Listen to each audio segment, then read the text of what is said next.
Hello students, कैसे हैं आप लोग। आशा है सब ठीक ठाक होगा। पिछले वीडियो से आपको कुछ ना कुछ तो बेनिफिट हुआ ही होगा। आज का टॉपिक है ट्रांसलेशन। किताब में इसको काफी लेंदी बनाया गया है, लेकिन मेरी पूरी कोशिश यही होगी कि एकदम इजी और इजीएस्ट मेथड में आपको मैं समझाऊं। तो ट्रांसलेशन है क्या? एक्चुअली ट्रांसलेशन शब्द जब बच्चे बड़े होते हैं और ट्रांसलेशन शब्द उनके वर्ड में दिमाग में आता है तो यही पता लगता है कि अंग्रेजी के सेंटेंस को हिंदी में कन्वर्ट करना है, या हिंदी के सेंटेंस को इंग्लिश में कन्वर्ट करना है, या संस्कृत को हिंदी, हिंदी को संस्कृत में कन्वर्ट करना है, या किसी लैंग्वेज को किसी दूसरे लैंग्वेज में कन्वर्ट करना है। यही ट्रांसलेशन समझ में आती है। लेकिन ये गलत नहीं है, ये सही है। और ये चीज बायोलॉजी में भी होता है। ये बायोलॉजी में कहां होता है? ये चीज बायोलॉजी में हम लोगों के सेल के अंदर होता है। वो क्या है भाई? तो the language of DNA or the language of gene when converted into the language of polypeptide or protein is known as translation. Translation is a process in which the language of gene or the language of DNA is converted into the language of polypeptide or protein is known as translation. ये क्या है? मैंने बोला, आपने सुन लिया। ये सब कुछ नहीं है। इसके बारे में थोड़ा बेसिक बात जानते हैं। चलिए, आज आपने चिकन खाया, एग्स खाएं, फिश खाई, आपने दाल पिया, पनीर खाया, बहुत सारा प्रोटीन का कंटेंट आपने आज खा लिया। आपके इंटेस्टाइन में जाकर वो डाइजेस्ट हो गया। जितने भी प्रोटीन का कंटेंट है आपके इंटेस्टाइन में डाइजेस्ट होने के बाद वो एमिनो एसिड में कन्वर्ट हो जाते हैं। एमिनो एसिड तो हजारों हैं, लेकिन आपके बॉडी में यानी कि हम लोगों के लिविंग्स में मात्र 20 ही प्रकार के एमिनो एसिड का इंपॉर्टेंस होता है। और वो 20 प्रकार के एमिनो एसिड में हर एक प्रकार के एमिनो एसिड का स्ट्रक्चर यही होता है।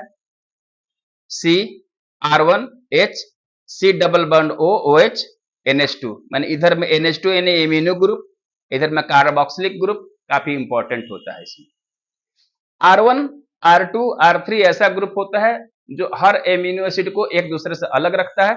बाकी सारे स्ट्रक्चर आप देखेंगे तो सबकी बनावट एक ही होती है। मतलब कि 20 प्रकार के एमिनो एसिड की बेसिक बनावट एक ही होती है, सिर्फ R1 R2 R3 एक दूसरे से वेरी करा देते हैं। ठीक है, तो चलिए, हमारे सेल में, हमारे लीवर में बहुत सारे एमिनो एसिड आ गए हैं और उन एमिनो एसिड को हमको प्रोटीन में कन्वर्ट करना है। तो प्रोटीन में कन्वर्ट करने के लिए क्या करना होगा? अरे आपने सुना ना, आपने प्रोटीन खाया तो डाइजेस्ट हुआ, तो किस में कन्वर्ट हुआ? एमिनो एसिड में। अब वो एमिनो एसिड आपके सेल में जाएगा और फिर से रीअरेंज होगा, तो बन जाएगा प्रोटीन। लेकिन बताइए, एमिनो एसिड को सपना में आया था कि कितने प्रकार के एमिनो एसिड को लाइन लगना होगा, किस प्रकार के एमिनो एसिड को लाइन लगना होगा, और किसके बाद कौन कौन से एमिनो एसिड को लाइन लगना होगा। I mean, number of amino acid नहीं पता है, सीक्वेंस ऑफ एमिनो एसिड नहीं पता है, और टाइप ऑफ एमिनो एसिड नहीं पता है। क्योंकि एक प्रोटीन को बनने के लिए टाइप ऑफ एमिनो एसिड भी चाहिए, उनका सीक्वेंस भी चाहिए, और उनका नंबर भी चाहिए, तब जाकर के एक पार्टिकुलर प्रोटीन का सिंथेसिस या पॉलीपेप्टाइड का सिंथेसिस होता है। तो बताइए, किसके बाद किसको लाइन लगना है, किसको किसको लाइन लगना है, ये किसके सपने में आया था?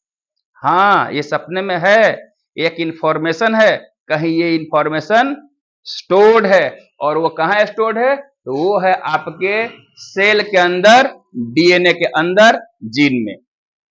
आपके जीन में ये इंफॉर्मेशन स्टोर्ड होता है कि कौन कौन सा एमिनो एसिड किसके के बाद कौन सा एमिनो एसिड और कितने नंबर में एमिनो एसिड सीक्वेंस में अरेंज होगा, तो एक खास प्रकार के प्रोटीन या पॉलीपेप्टाइड की सिंथेसिस होगी।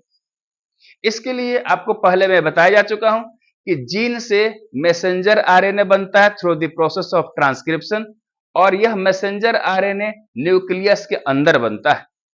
यानी कि ट्रांसक्रिप्शन का जो प्रोसेस होता है वो न्यूक्लियस के अंदर होता है। जब बना बनावा जो मैसेंजर आरएनए होता है वो ये न्यूक्लियस से निकल करके साइटोप्लाज्म में आता है, और साइटोप्लाज्म में आने के बाद प्रोटीन की सिंथेसिस होती है। यानी कि यहीं पर एमिनो एसिड एक दूसरे के बगल में लाइन लगते हैं। लेकिन ये इतना आसान भी नहीं है, इसको थोड़ा समझना है कि कैसे ये एमिनो एसिड एक दूसरे के बाद में लाइन लगते हैं। जरा हमको इसको क्लियरफुली समझना है। इस बात को समझाने के लिए मैंने क्या किया कि ट्रांसलेशन के पूरे प्रोसेस को हमने 6 यूनिट में बांट दिया। पहला यूनिट है union of messenger RNA with smaller सब यूनिट ऑफ द राइबोसोम। आपको तो राइबोसोम पता है, राइबोसोम के बारे में आपको पता बताया गया है कि ribosome is the site for protein synthesis. Ribosome ही वो जगह है जहां पर प्रोटीन की सिंथेसिस होती है। और ये मैसेंजर आरएनए अभी अभी जो मैंने बता रखा है, इसी मैसेंजर आरएनए पर राइबोसोम मूव करते हैं। यानी कि राइबोसोम और मैसेंजर आरएनए के बीच में रिलेटिव मूवमेंट होती है, जिसके कारण बीच में जो स्पेस बनते हैं उसमें नए नए ट्रांसफर आरएनए आते हैं। और ट्रांसफर आरएनए अपने सर पर क्या लाद करके लाते हैं? ट्रांसफर आरएनए अपने सर पर एमिनो एसिड लाद करके लाते हैं। आएंगे, एमिनो एसिड को लाएंगे, एक दूसरे के एमिनो एसिड पास पास आती है, एक दूसरे से बॉन्ड बनाती है, और इसके बाद ट्रांसफर आरएनए का रोल खत्म हो जाता है।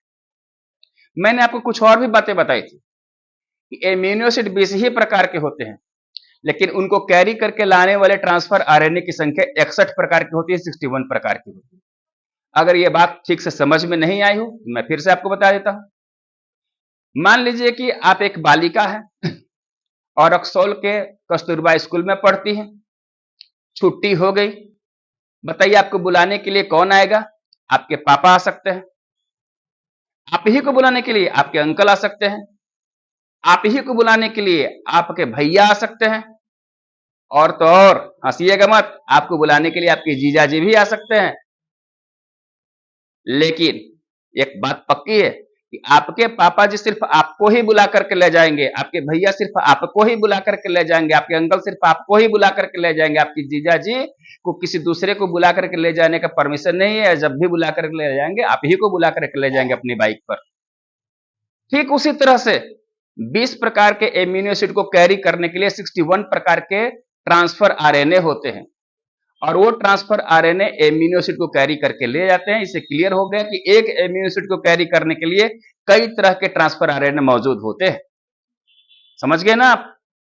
तो चलिए इसमें मैसेंजर आरएनए के पास, चूंकि डीएनए के पास, जीन के पास ये इंफॉर्मेशन है कि कौन कौन सा एमिनो एसिड, किसके बाद कौन सा एमिनो एसिड और कितनी संख्या में एमिनो एसिड लाइन लगेगा तो प्रोटीन की सिंथेसिस होगी।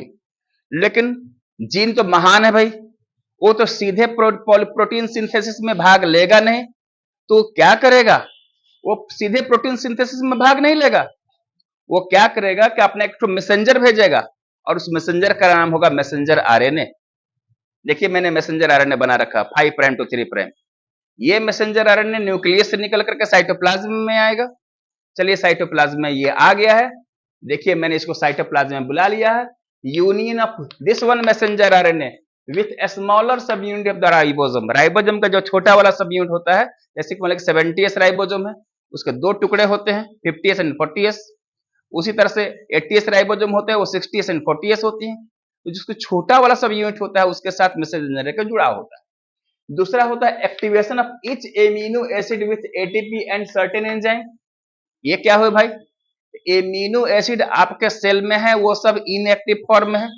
उसको एक्टिव फॉर्म में लाने के लिए, सक्रिय रूप में लाने के लिए उसे कुछ करना पड़ता है। देखिए मैंने बताया कि एमिनो एसिड यहाँ इनएक्टिव रूप में है, यह एक एटीपी के साथ जुड़ेगी, और इस एमिनो एसिड के लिए एक खास एंजाइम होगा, दूसरे एमिनो एसिड के लिए एक दूसरा खास एंजाइम होगा, तीसरे एमिनो एसिड के तीसरा खास एंजाइम होगा। हर एमिनो एसिड के लिए 20 एमिनो एसिड के लिए 20 खास प्रकार के एंजाइम होते हैं जो एक साथ जुड़ते हैं। तो amino acyl AMP enzyme complex होता है। एटीपी में तो 3 पी है, इसमें से 2 पी हट जाता है, और एक पी जो बचेगा उसको एएमपी कहेंगे, एडेनोसिन मोनोफॉस्फेट। और उस एडेनोसिन मोनोफॉस्फेट के एक तरफ एमिनो एसिड की तरफ और दूसरी तरफ एंजाइम सट जाते हैं, और 2 फॉस्फेट फ्री हो जाते हैं। तो 20 प्रकार के एमिनो एसिड के लिए 20 प्रकार के एंजाइम होना जरूरी होता है। इसको जरा जूम करके दिखा दीजिएगा।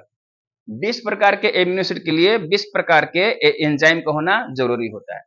तो जब एमिनो एसिड एंजाइम और एटीपी के साथ जुड़ता है तो वो बनाता है amino acyl AMP enzyme complex. क्या बनाता है? एमिनो एसाइल एएमपी एंजाइम का कॉम्प्लेक्स बनाता है। अब तीसरी बात ये तो बता दिया दूसरा बता दिए। तीसरा है activation of transfer RNA, loading of amino acid on the transfer RNA. तो ये जो हमने बताया थोड़ी देर पहले कि amino acid AMP enzyme complex, ये ऐसे से काम चलने वाला नहीं है, ये एक ट्रांसफर आरएनए पर लोड होगा। तो जैसे वो ट्रांसफर आरएनए पर लोड होगा तो इसका नाम बदल जाएगा amino acyl transfer RNA complex, और इसके साथ जुड़ा हुआ है एएमपी और इसके साथ जुड़ा हुआ एंजाइम, ये बाहर निकल जाएंगे। यानी कि एमिनो एसिड वाला ग्रुप ट्रांसफर आरएनए पर लोड हो जाएगा। अब प्रश्न आते हैं कि एमिनो ट्रांसफर आरएनए के तो दो आर्म होते हैं, एक 5 प्राइम आर्म, एक 3 प्राइम आर्म। तो किस पर एमिनो एसिड लोड होगा? तो ये लोड होगा किस पर? ये लोड होगा 3 प्राइम वाले हिस्से पर, 5 प्राइम वाले सिरे पर ये लोड नहीं होगा। ये बात इस तरह से तीसरी बात हो गई। अब बात आते हैं इनिशिएशन ऑफ ट्रांसलेशन, ट्रांसलेशन की शुरुआत कैसे होगी। फिर आता है कि इलोंगेशन ऑफ ट्रांसलेशन, ट्रांसलेशन में एमिनो एसिड का लंबाई कैसे बढ़ेगी। और अंत होगा टर्मिनेशन ऑफ द ट्रांसलेशन, यानी कि इस ट्रांसलेशन का अंत कैसे होगा। इस बात को आगे समझने से पहले हम कुछ ऐसे मॉलिक्यूल, कुछ ऐसे एटम्स की चर्चा करेंगे जो इस ट्रांसलेशन के प्रोसेस में मदद करेंगी। वो होता है एक प्रोटीन फैक्टर पीएफ। पीएफ क्या करता है कि एमिनो एसिड का जो स्मॉलर सब यूनिट होता है और एमिनो एसिड का जो स्मॉलर सब यूनिट होता है और जो मैसेंजर आरएनए होता है उसके साथ यूनियन बनाने में प्रोटीन फैक्टर की जरूरत पड़ती है। यूनियन बनाने में प्रोटीन फैक्टर की जरूरत पड़ती है। फिर मैसेंजर आरएनए की जरूरत पड़ती है, फिर ट्रांसफर आरएनए की जरूरत पड़ती है, अभी मैंने बताया। फिर राइबोसोम की जरूरत पड़ती है। अगर मामला प्रोकैरियोटिक का है तो 70s राइबोसोम चाहिए। अगर मामला यूकैरियोटिक के साइटोप्लाज्म में है तो 80s राइबोसोम चाहिए। अगर मामला यूकैरियोटिक के माइटोकॉन्ड्रिया में चाहिए तो वहां भी 70s राइबोसोम चाहिए। अगर मामला यूकैरियोटिक के क्या कहते हैं ये क्लोरोप्लास्ट में चाहिए तो वहां भी 70s राइबोसोम चाहिए। यानी कि साइटोप्लाज्म में फ्री फॉर्म में रहेगा तो 80s राइबोसोम, और माइटोकॉन्ड्रिया के अंदर और क्लोरोप्लास्ट का रहेगा तो 70s राइबोसोम, और प्रोकैरियोटिक में रहेगा तो 70s राइबोसोम। फिर हर एक एमिनो एसिड के लिए अलग अलग एंजाइम चाहिए। फिर एक चाहिए पेप्टिडाइल ट्रांसफरेज, जो बने बनाए जो क्या कहते हैं पॉलीपेप्टाइड होते हैं उनको रिलीज कराने में मदद करता है। उसके बाद रिलीजिंग फैक्टर जो होता है वो होता है सबसे लास्ट में, जिसके चलते स्मॉलर और लार्जर सब यूनिट एक दूसरे से अलग हो जाते हैं, मैसेंजर आरएनए एक दूसरे से अलग हो जाते हैं, और बनल बनावल जो पॉलीपेप्टाइड होता है वो भी अलग हो जाता है। इसके लिए क्या चाहिए? उसके लिए रिलीजिंग फैक्टर आरएफ की जरूरत पड़ती है। तो ये तो बात क्लियर होगी। अब हम लोग देखेंगे द प्रोसेस ऑफ ट्रांसलेशन कैसे होता है। तो प्रोसेस ऑफ ट्रांसलेशन को समझने के लिए हमारे पास एक फ्रेम है। ये फ्रेम देखिएगा, इस फ्रेम पर फोकस कीजिए। मैंने इसको बनाया है, ये है यहां से यहां तक। ये जो मैंने ब्लैक बनाया है ना, यहाँ ब्लैक, इसके नीचे स्मॉलर सब यूनिट है, इसके ऊपर में लार्जर सब यूनिट है। स्मॉलर और लार्जर सब यूनिट जब आपस में मिलते हैं तो बीच में दो ठो खांच बन जाती है। एक का नाम है ए साइट और दूसरे का नाम होता है पी साइट। एक का नाम होता है ए साइट और दूसरे का नाम होता है पी साइट। तो सबसे पहले ये मैसेंजर आरएनए जो बना हुआ है, चाहे वो दुनिया का कोई भी मैसेंजर आरएनए हो, अगर उसको प्रोटीन की सिंथेसिस करनी है तो सबसे पहले उसके ऊपर AUG ही आएगा। मामला अगर प्रोकैरियोटिक का है तो GUG भी आ सकता है, लेकिन AUG आएगा। तो सबसे पहले क्या देखा आपने कि ये स्मॉलर सब यूनिट और लार्जर सब यूनिट के मिलने से राइबोसोम ये है, ये राइबोसोम है, आकर के यहां पर खड़ा हो गया। और यहां पर खड़ा होने के बाद में AUG ए साइट के सामने पड़ता है। AUG किसके सामने पड़ता है? ए साइट के सामने पड़ता है। AUG को डायरेक्टली क्लियरली कोड करने के लिए कौन सा ट्रांसफर आरएनए चाहिए? तो AUG के लिए चाहिए UAC। तो चलिए यहां देखते हैं UAC कहां है। यहां पर आ गया UAC, यहां पर UAC इसके सामने आ गया, और देखिए यहां पर UAC आके सामने आकर के जुड़ गया। यहां पर लगा, गोंद लगा दीजिए यहां पर जल्दी से। यहां पर UAC आकर के थोड़ा सा दीजिए,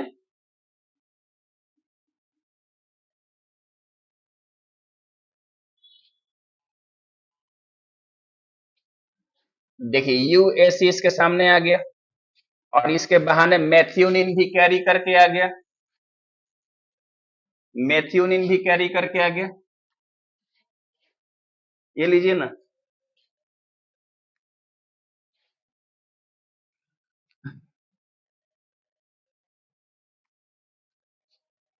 अब क्या होता है कि ये फ्रेम जो होता है वह एक ट्रिपलेट कोडॉन आगे बढ़ जाता है। तो जो चीज ए साइट पर थी अब वो पी साइट पर आ जाएगी। देखिए तो पी साइट पर आ गई, और जी ए जी के opposite C U C, C U C, C U C वाला यहां पर आकर के कोड हो गया, सी यू सी कोड हो गया। अब इसके बाद क्या होता है, यह एक ट्रिपलेट कोडॉन और आगे बढ़ जाता है, एक ट्रिपलेट कोडॉन और आगे बढ़ जाता है तो जी यू जी है, जी जी यू जी है, जी यू जी का एंटी कोडॉन हो गया सी ए सी, सी ए सी होगा ना, आप भी मिला लीजिए।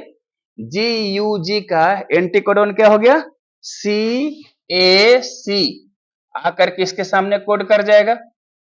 अब देखिए यहां पर कुछ जरूरी बात मैं क्लियर करना चाहता हूं। ये तो चलता रहेगा, लेकिन इसी बहाने दो ट्रांसफर आरएनए पास में आए हैं, दो ट्रांसफर आरएनए पास में आए हैं, लेकिन साथ में आया है दो ठो एमिनो एसिड भी आया।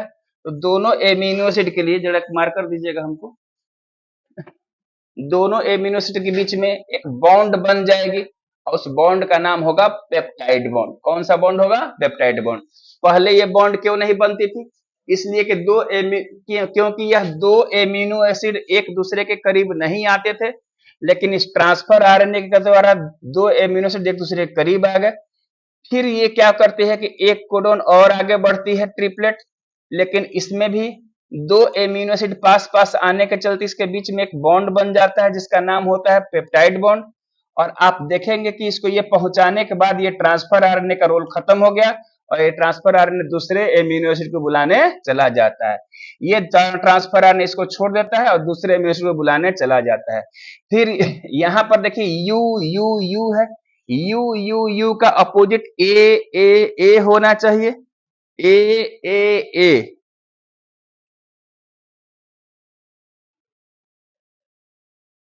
देखिए यू यू यू का अपोजिट क्या होगा, ए ए ए।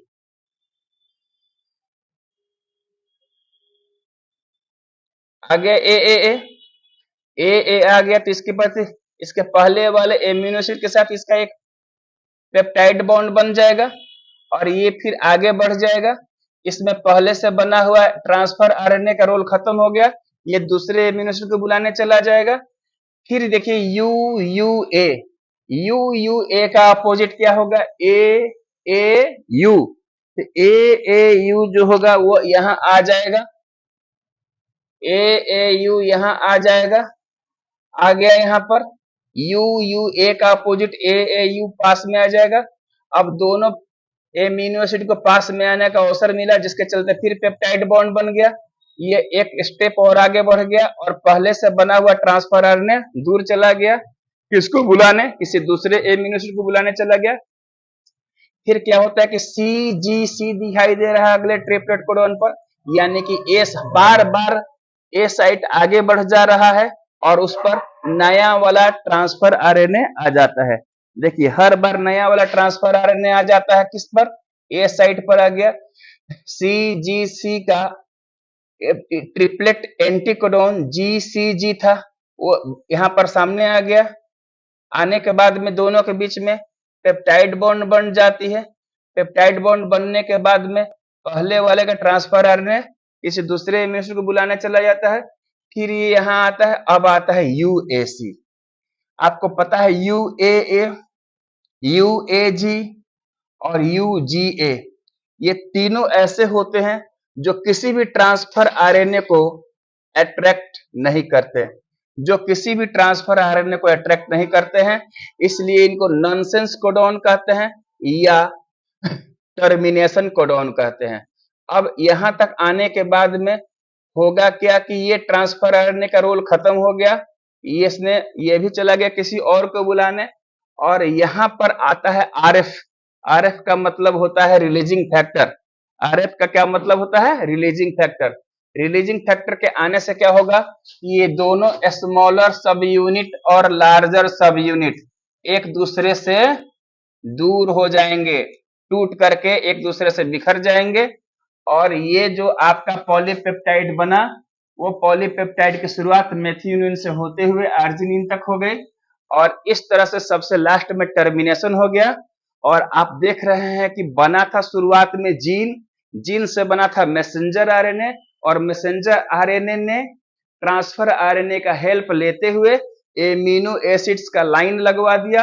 एमिनो एसिड को एक फिक्स सीक्वेंस में, एक फिक्स नंबर में, एक फिक्स पैटर्न में अलाइनमेंट कर दिया, और इसी अलाइनमेंट को हम लोग ट्रांसलेशन कहते हैं। अब फिर थोड़ी सी बात और रह जाती है। आपने देखा कि एक एमिनो एसिड दूसरे एमिनो एसिड के साथ एक बॉन्ड बनाता है, और उस बॉन्ड का नाम होता है पेप्टाइड बॉन्ड। तो जरा देखते हैं कि पेप्टाइड बॉन्ड कैसे बनता है। ये एक एमिनो एसिड है और ये दूसरा एमिनो एसिड है। तो पहले एमिनो एसिड का OH दूसरे का H के साथ मिल करके H2O बना देता है, और वाटर बन करके बाहर निकल जाता है। फिर यह इसमें का OH और H मिल करके H2O बन करके बाहर निकल जाता है, और वाटर बन करके बाहर। तो इस स्थिति में अब हम इसको डिलीट कर देते हैं, हटा देते हैं। इधर बन गया CO और इधर बन गया NH। इसी CO और NH को हम लोग बोलते हैं पेप्टाइड बॉन्ड। फिर इसको भी वाटर बनकर निकल गया, तो यहाँ पर दिखाने से चेहरा क्यों दिखा रहे हो भाई, तुम जाओ अपने घर। तो ये चला गया है, तो ये जो बॉन्ड बना है इसको भी बोलेंगे हम लोग पेप्टाइड बॉन्ड, और ये बॉन्ड बार बार बनता जाएगा, जिसके चलते हम पे पॉलीपेप्टाइड बनते हैं। ऑब्वियसली आपको दिखाई दे रहा होगा, यही है पेप्टाइड बॉन्ड जिसको मैंने यहां बनाया। यही है दूसरा पेप्टाइड बॉन्ड जिसको मैंने यहां बनाया। ऑल दी होल ये क्या बन गया? पॉलीपेप्टाइड बन गया, जो प्रोटीन का सबसे सिंपल फॉर्म है। तो आपने देख लिया बच्चों कि ट्रांसलेशन को एकदम इजी तरीका से समझा दिया। क्लियर नहीं होता है इस वीडियो को एक बार भी देख लीजिए, एक बार दोबारा देख लीजिए, और इसका पिक्चर पहले बना लीजिएगा। पहले पिक्चर बनाने के बाद ही इस वीडियो को देखिएगा। मुझे आशा नहीं, पूरा विश्वास है कि आपको ट्रांसलेशन पूरी तरह से क्लियर हो गया होगा। धन्यवाद। फिर मिलते हैं नेक्स्ट वीडियो में।